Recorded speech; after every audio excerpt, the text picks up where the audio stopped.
अचानक अंधेरा छा गया। रात के 1 बज रहे थे और सिया अपने दोस्तों के साथ एक पुरानी हवेली में आई थी। यह हवेली शहर से दूर एक सुनसान जंगल के बीच थी, जिसके बारे में अक्सर लोग कहानियां बनाते थे। हर कोई कहता था कि यह हवेली अपने अंदर कुछ ऐसे राज छुपाए हुए है जो किसी ने देखे नहीं, सिर्फ महसूस किए हैं। सिया ने हवेली का दरवाजा खोला और एक ठंडी हवा का झोंका उसके चेहरे पर लगा। अंदर घंटी की हल्की सी आवाज गूंज रही थी। उसके दोस्त अमन, रिया और कबीर पीछे खड़े थे। अमन बोला, यह जगह सही नहीं लग रही, हमें वापस चलना चाहिए। रिया हंसते हुए बोली, क्या तुम सच में इतने डरपोक हो अमन? लेकिन सिया कुछ ज्यादा ही उत्सुक थी। उसने कभी ऐसी जगह देखी नहीं थी। हवेली की दीवारें पुरानी थी और उन पर अजीब सी पुरानी तस्वीरें लटकी थीं, जैसे वो जिंदा हो। जब वो सब अंदर चले गए तो अचानक दरवाजा जोर से बंद हो गया। कबीर ने जल्दी से टॉर्च निकाली, लेकिन उसकी रोशनी काफी कमजोर थी। अंधेरा और गहरा हो गया।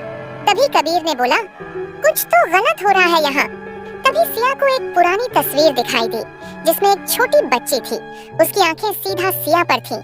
उसने थोड़ी सी देर के लिए देखा और तस्वीर में उस बच्ची के चेहरे पर एक हल्की मुस्कान थी। लेकिन जब उसने दोबारा देखा तो वो मुस्कान गायब थी। सिया का दिल तेज धड़कने लगा, लेकिन उसने अपने डर को छुपाते हुए कहा, चलो ऊपर चलकर देखते हैं। सभी दोस्तों ने सीढ़ी चढ़ना शुरू किया।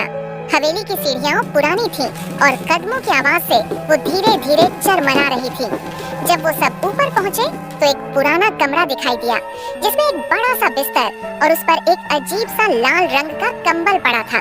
रिया, यह कमरा कितना अजीब है, लेकिन देखने में तो अच्छा लग रहा है। सिया ने बिस्तर के पास जाकर कंबल उठाया तो नीचे एक पुराना कागज पड़ा था, जिसमें कुछ पुरानी स्क्रिप्ट लिखी थी। उसने उसे पढ़ने की कोशिश की, लेकिन लिखावट समझ नहीं आई।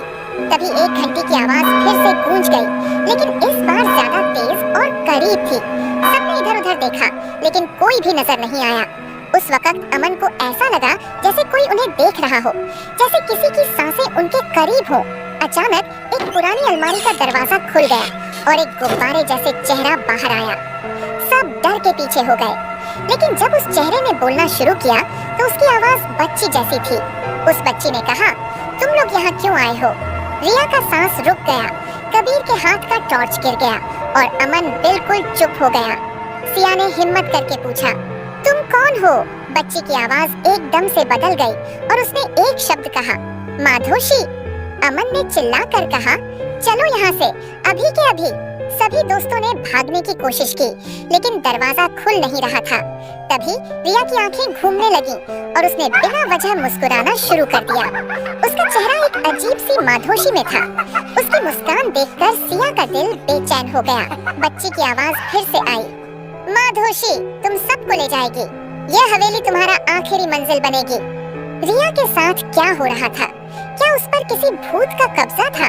कबीर ने हिम्मत जुटाकर एक कांच तोड़ा, लेकिन जैसे ही उसने टूटे कांच से बाहर देखने की कोशिश की, उसे सिर्फ अंधेरा ही नजर आया।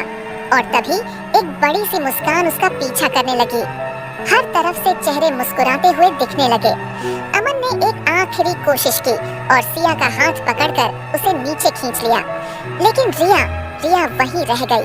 एक अजीब सी हंसी का गुंजन उसके चेहरे पर छा गया। आखिरी पल में जब सिया और अमन भाग रहे थे, उन्होंने एक आखिरी बार मुड़कर देखा।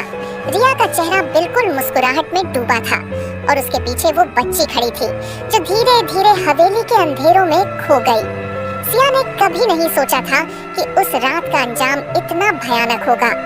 हवेली के राज ने उनकी जिंदगी बदल दी, लेकिन रिया कभी वापस नहीं आई।